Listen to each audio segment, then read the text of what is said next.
जय गुरुदेव। प्रणाम सभी को। निरोग जीवन के महत्वपूर्ण सूत्र, अध्याय 10। लास्ट टॉपिक हमने पढ़ा था नशेबाजी का आत्मघाती शिकंजा। इसी श्रृंखला में आगे बढ़ते हैं। धीमी आत्महत्या नशेबाजी। आत्महत्या का एक बहुप्रचलित तरीका नशेबाजी है। इसे देखा देखी यारबाशी में आरंभ किया जाता है। उस समय वह एक फैशन भर मालूम पड़ता है और प्रतीत होता है कि जो दूसरे लोग नहीं कर पा रहे हैं वह हम करते हैं।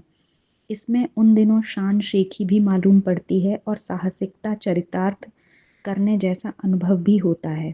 इसके अतिरिक्त एक और भी बहुचर्चित लाभ प्रतीत होता है कि नशा पीने से तत्काल कुछ फुर्ती जैसी मालूम भी होती है और अपने को धनवान होने जैसा आभास भी मिलता है। फिजूल खर्ची इन दिनों अमीरी की एक निशानी जो है, और साथ ही यह मान्यता भी बनने लगी है कि फिजूल खर्ची अमीरी की ही नहीं बड़प्पन की निशानी भी है। यही है वे लाभ जो नशेबाजी का चस्का लगाते हैं, किंतु यह अपनाया गया फैशन थोड़े ही दिनों में भूत पिशाच जैसा बनकर उसे बेतरह अपने चुंगल में जकड़ लेता है। जिसने उसे खेल खेल में फैशन समझकर अपनाया और मोह लगाया था। पुराने हल्के नशेबाज चिलम तंबाकू पीकर अपना काम चला लेते थे, पर वह बात अब पुरानी पड़ गई। बीड़ी भी सस्ते मोल का होने के कारण गरीबों की बनकर रह गई। तंबाकू ही पीनी हो तो उसे सिगरेट के रूप में पिए बिना शान नहीं बनती। जवानी ढलते ढलते वह बढ़ी हुई आदत सिगार मांगती है और अपेक्षाकृत अधिक गहरे और अधिक देर तक टिकने वाले नशों की मांग करती है। धूम्रपान को उद्दत बिरादरी में गांजा, चरस आदि की गणना होती है। मदिरा भी इसी बिरादरी का है। पेय नशे में भांग की गणना होती है और इससे कुछ कदम आगे बढ़कर अफीम की बारी आती है। यह खर्चीली और हानिकारक होते हुए भी पुरानी फैशन की चीज हो चली। हर एक दिन में नई फैशन की मांग, कपड़ों की डिजाइनें हर साल बदलती हैं। जेवर भी पुराने ढंग के और नए ढंग के होते और बदले जाते रहते हैं। नशों में भी जो पुराने ढर्रे के हो गए उनकी जानकारी या पीने की आदत बहुतों को है। उसे नए फैशन की नई शान शौकत की वस्तु कैसे माना जाए, फिर भी वे सभी हल्की आत्महत्या की चीज हैं। अंतर तलवार छुरी उस्त्रे कैंची जैसा ही है। इनमें से भी जान ली या गंवाई जा सकती है। नए नशे में अब हीरोइन एवं नींद लाने वाली, मस्ती चढ़ाने वाली अंग्रेजी फैशन की दवाओं का प्रचलन हुआ है। वे अधिक महंगी भी हैं और अधिक घातक भी। अभी नशे न्यूनाधिक मात्रा में जीवनी शक्ति का क्षरण करते और मनुष्य की श्रमशीलता एवं बौद्धिक कुशाग्रता पर सीधा आघात करते हैं। भीतर ही भीतर वे मनुष्य को खोखला करते हैं, निष्क्रिय निस्तेज बनाते हैं।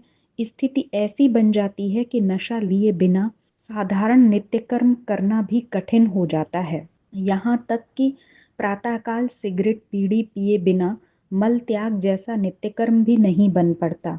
नशा उतरते ही मनुष्य गोबर के लोंदे जैसा निष्क्रिय हो जाता है। उसे पिए बिना एक प्रकार की बेचैनी उठती है। उसे दबाने के लिए नया डोज चाहिए। शरीर शास्त्रियों ने बहुप्रचलित धूम्रपान जैसे नशे को फेफड़ों, आमाशय, यकृत, गुर्दे, मस्तिष्क आदि महत्वपूर्ण अवयवों में विषाक्तता भर देने वाला और उनमें अनेक प्रकार के रोग भर देने वाला बतलाया है। समुन्नत देशों की सिगरेटों पर छपा रहता है कि वह स्वास्थ्य के लिए घातक हैं, पर इन्हें जल्दी मरने की उतावली है। जिन्हें बीमारियां नियंत्रण किए बिना चैन नहीं, उनके लिए किसी की भी सिखावन क्या काम आ सकती है। कैंसर की बढ़ोतरी में धूम्रपान को निमित्त कारण बताया गया है, पर कैंसर का कष्ट आश्रितों को बिलखता छोड़ मरने की अपेक्षा जिन्हें अपना शौक पूरा करना अधिक महत्वपूर्ण प्रतीत होता है, उनके लिए किसी तथ्य या तर्क के सहारे लत छोड़ने के लिए सहमत करना कठिन है। जब चीन पर अंग्रेजों का शासन था, तब उस देश की जनता को येन केन प्रकारेण अफीम की लत लग गई थी।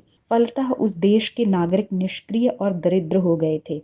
नशे के लिए पैसा न मिलने पर वे अपराधी दुष्प्रवृत्तियां अपनाने लगे थे। चीन ने स्वतंत्र होते ही सर्वप्रथम उस लत पर अंकुश लगाकर देश की इस महामारी पर नियंत्रण किया था। भारत जैसे गरीब देश को हर प्रकार के नशे पर ऐसी ही कठोरतापूर्वक अंकुश लगाना चाहिए। स्वतंत्रता आंदोलन के समय गांधी जी के नेतृत्व में नशेबंदी को भी एक प्रधान कार्यक्रम बनाया गया था। वह आवश्यकता अब भी यथावत बनी हुई है। परिस्थितियों पर दृष्टिपात करने से प्रतीत होता है कि शराब धूम्रपान की जगह लेती जा रही है।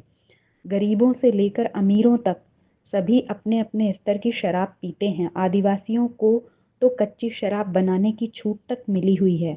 अफीम की तो खेती होती है और उसकी खपत भी राजस्थान, मध्य प्रदेश आदि से घटने का नाम नहीं ले रही है। यह कुटेब इस बात का प्रमाण है कि हम अपने देश की जनता को शारीरिक मानसिक दृष्टि से समर्थ सक्षम बनाने में कोई रुचि नहीं ले रहे हैं।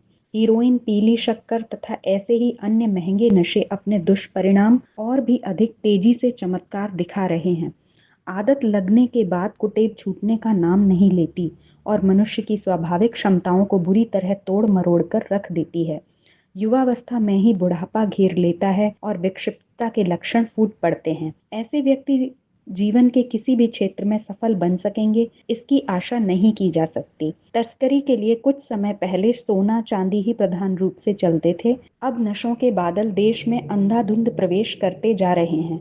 नेपाली गांजे का शोर अभी कम नहीं हुआ था कि पाकिस्तान के रास्ते यूरोप और मध्य एशिया के देशों से हीरोइन जैसे अधिक महंगे और घातक नशे दौड़ते चले आ रहे हैं। यह हमारे दुर्भाग्य और अंधकार पूर्ण मस्तिष्क की निशानियां हैं। अच्छा हो इस धीमी आत्महत्या से हम अपने देश को बचाने का प्रयत्न करें। तो आज के टॉपिक में हमने ये पढ़ा कि नशेबाजी एक धीमी आत्महत्या की तरह है। लोग इसे शौक के तौर पर शुरू करते हैं और बाद में उसकी आदत पड़ जाती है और उनकी जीवनी शक्ति धीरे धीरे फिर घटने लगती है। तो इसलिए हमें इसे त्याग देना चाहिए। आज के लिए इतना ही। जय गुरुदेव, प्रणाम सभी।